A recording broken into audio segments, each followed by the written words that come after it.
Let me tell you something that's going to shake the way you view silence in relationships, especially when you're dealing with someone avoidant. When they go quiet, when they disappear, when they fall off the face of the earth, your first instinct is to think they don't care. I don't matter. This is indifference. But here's the psychological truth nobody told you. For the avoidant, silence isn't disinterest. Silence is emotional warfare, and the battlefield is inside them. You see, most people think love is expressed through connection, words, actions, presence. But with an avoidant, love often shows up first as fear. And that fear doesn't mean the love isn't real. It means the love is so real, so potent, so destabilizing that their nervous system interprets it as a threat. That's how deeply wired this defense mechanism is. He's a person who has trained themselves to believe that intimacy equals danger, that getting close to someone equals losing themselves. So when they start catching feelings, it's not a joyful moment. It's a crisis. They're not pulling away because they don't feel something. They're pulling away because they feel everything and they don't know how to survive it. Avoidants have a core fear of engulfment. That psychological language for this haunting belief: if I let you in, I lose me. They spent years, maybe decades, building walls to keep themselves safe. They don't just fear your love. They fear what your love does to them, because when they start needing you, thinking about you, craving your presence, it shakes their identity. It shatters their illusion of independence. And that illusion is their oxygen. And when love threatens it, they go into emotional suffocation mode. So what do? They retreat. They vanish. They shut down emotionally, not to hurt you, but to regain control over themselves. Silence becomes a survival strategy. And here's the kicker: they're not just going silent on you. They're going silent on themselves. They don't want to hear the voice inside saying you care. Because if they acknowledge that, then they have to risk, they have to feel, they have to change. And change terrifies them. This is where most people get confused. They assume that distance is a sign of apathy. But in avoidance psychology, distance is a coping mechanism for attachment overload. Think about that. The very presence of love, the very connection you're dying to offer, is what floods them. And so they run, not because they want less of you, but because they don't know how to hold the weight of what they're feeling. And let's be clear, this doesn't excuse emotional neglect. This doesn't mean you tolerate breadcrumbs or emotional manipulation. But what it does mean is that when an avoidant goes silent, you need to understand the why, not for them, but for you. So you don't internalize their withdrawal as a reflection of your worth. Their silence isn't your failure.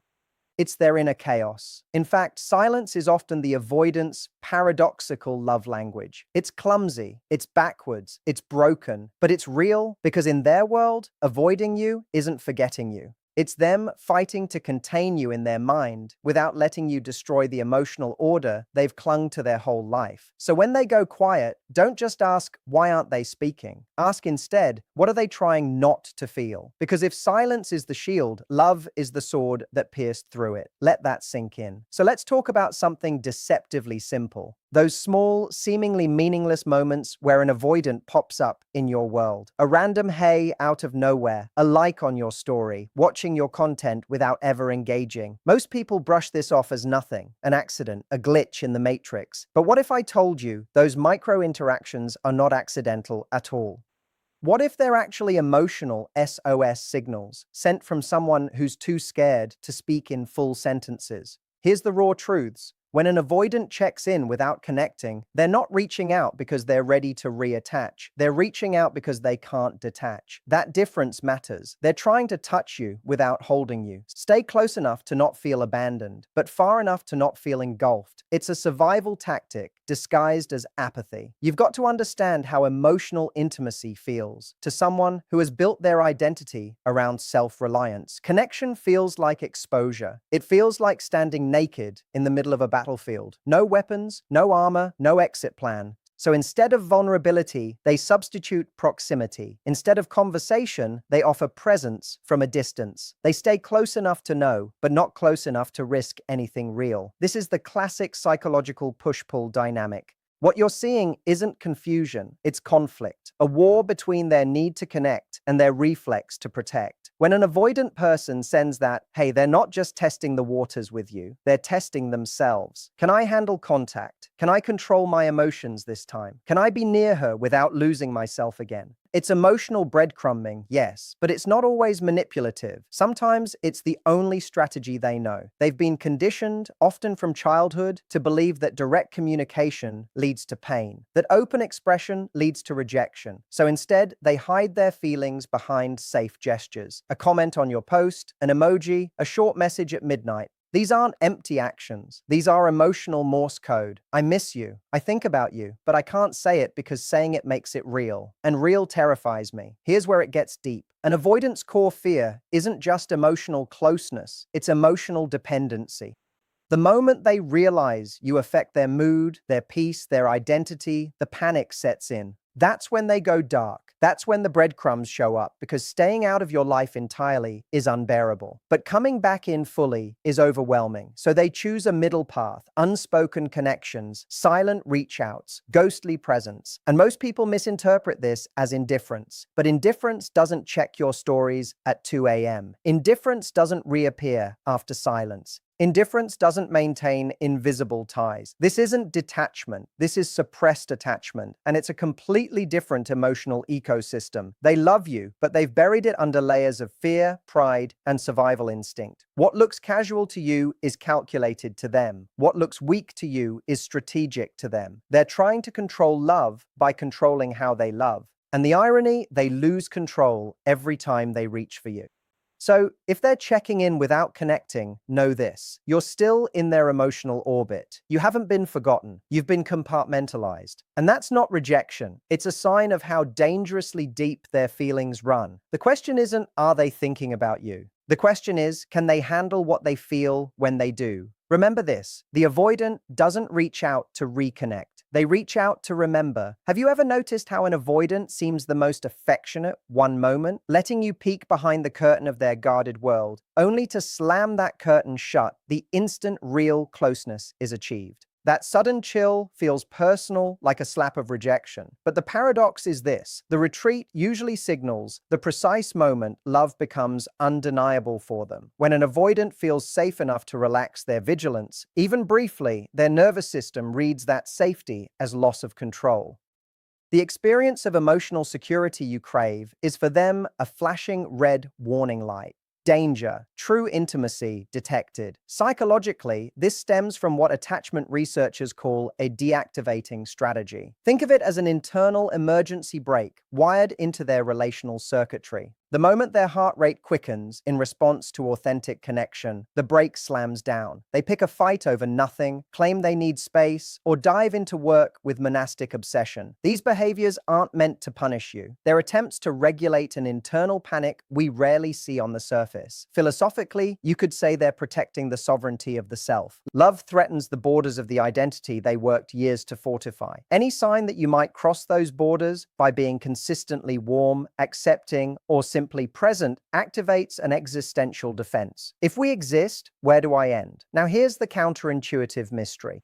If you didn't matter, there would be no need for such defenses. An avoidant doesn't waste energy erecting walls against strangers. They only invest in armor where the stakes are highest, where attachment feels primal, where losing the other would feel like losing oxygen. Your closeness surfaces the very wounds that created their avoidance in the first place. Childhood moments where need met, rejection, vulnerability met, ridicule, dependency met, abandonment. In the echo chamber of memory, the mind declares never again. So when you step into the space those old echoes still occupy, the reflex is to shove you out before history repeats itself. But there's a deeper layer. Self-sabotage is also an unconscious test. They're asking, will you still choose me if I'm difficult, if I'm erratic, if I make intimacy labor instead of gift? They don't articulate it, but they're searching for proof that your care can survive their chaos. The tragedy is that the very test designed to confirm love often destroys the conditions where love thrives. Yet, if you recognize the pattern, you can refuse the invitation to chaos without abandoning compassion. You hold your ground, calm, boundaried, present, showing them what constancy looks like without collapsing their autonomy. Notice the paradox. The The closer you get, the more they pull back. And the pullback itself is evidence you are getting closer. That means your presence is touching nerves no one else has reached. Yes, it hurts. Yes, it's confusing. But understanding transforms pain into information. Now you can decode their withdrawal. My nearness just triggered their emergency system. This is proof of depth, not lack. With that lens, you stop chasing and start observing. You let the brake engage without internalizing the squeal. You give space without disappearing. You model regulated intimacy, proximity without pressure. In that regulated space, they can slowly learn that staying doesn't equal drowning. None of this suggests tolerating chronic disrespect. Boundaries are the oxygen mask you both need. But when the first cold front blows in after a heat wave of connection, pause before you interpret it as final winter. Remember that what feels like rejection is often the nervous system's awkward declaration, "I feel too much." If you can meet that declaration with steady self-respect, you give the relationship its only real chance to evolve beyond the reflex of retreat. So the next time they push you away, right after opening up, see it for what it is. Evidence that love has crossed the threshold of their defenses and they're scrambling to survive. Leave them wondering how you stayed calm in the storm and watch how curiosity begins to replace fear. Let me draw back the curtain on one of the most misunderstood behaviors in an avoidant partner: the illusion of forgetfulness. They act as if your birthday slipped their mind, as if they can't recall the song that played on your first road trip, as if your favorite coffee order was never registered. But behind that poker face is a mind running a private archive of astonishing precision. An avoidant survival system relies on pattern recognition, tracking conditions, moods, micro-expressions, because control is their primary currency. So while they give you a casual shrug, their subconscious is stitching together a high-resolution map of you. The way you wrinkle your nose when you disagree, the exact minute you stop texting back, the color you wore, the day they first felt safe. Neurologically, this makes sense. Hypervigilance is common in attachment wounds. The nervous system, primed for abandonment, scans for threat the way radar scans for storms. Every detail becomes data. How fast did she reply? Did his tone shift when I mentioned my past? What was the look in her eyes when I said I was busy? On the surface, cool, detached underneath, full sensory recording in 4K. That's why months later, they can quote something you said offhand or suddenly reference a minor goal you mentioned once at 3 a.m. They never forgot. They filed it under critical intelligence. Philosophically, memory is how we grant meaning to experience. To forget is to deprioritize. To remember is to honor an avoidance. Covert remembrance reveals what they won't admit. You occupy priority real estate in their inner world. But acknowledging that openly would violate their prime directive, self-P protection, through emotional minimalism. So they disguise memory as coincidence. "Oh, I just happened to pass that bakery you love and grabbed your favorite pastry." Nonsense. They planned that detour. The gesture is their encrypted confession. "I know you. I study you. You matter more than I can handle." Of selective amnesia also serves a defensive function. If they admit they remember, they risk being accountable for caring. Caring invites obligation. An obligation threatens autonomy. Better to pretend ignorance than to risk the vulnerability of responsibility. But watch their actions in crisis. The second you withdraw, they notice instantly. They don't need reminders. Their nervous system hits the alarm, cataloging the date, the hour, the digital breadcrumb, the signal to your distance. Why? Because your absence jeopardizes the equilibrium they've engineered. You think they're indifferent, but aside, they're scrambling. Why did she go quiet on May 4th at 11:07 p.m.? What did I miss? Understanding this helps you set boundaries without taking their facade at face value. When they feign ignorance, don't argue. Simply note the incongruence. Hold your standard. "I know you remember. When you're ready to be honest about that, we can talk." You neither shame them nor collude with the charade. That stance, steady, respectful, but unyielding, invites them into a different relational ethic, one where memory is shared instead of hidden. Remember, the goal isn't to extract constant proof of their recollection. It's to recognize that their memory already proves the depth of their attachment. Your task is to live by your own truth, not beg for theirs. When you stop arguing over whether they remember, you free yourself to observe how they use that memory to connect or to control, to comfort or to evade. From there, you decide what you'll allow. So the next time they act like the past evaporated, trust what you've seen. Their silence is filled with details. Their eyes are photographic lenses. And their heart, though barricaded, is recording every moment you share. And here's the takeaway that can change the way you show up. Their hidden memory of you is undeniable evidence of impact. Use that knowledge to stand tall, not to chase. Let's go deeper into the part most people miss. The tension that builds in an avoidant person when they watch you rise. Not when you beg, not when you chase, but when you finally turn your energy inward. When you stop performing for their approval, stop orbiting around their silence, and start expanding in your own life. That is the moment their emotional system short circuits. See, most people assume avoidants only value distance, but what actually destabilizes them is not distance. It's your independence without resentment. It's when you detach with dignity, not drama. That's when the game they've subconsciously played loses its structure. You're not punishing them. You're just evolving beyond their emotional reach. And here's the irony. The more emotionally self-contained you become, the more they feel the weight of what they're losing.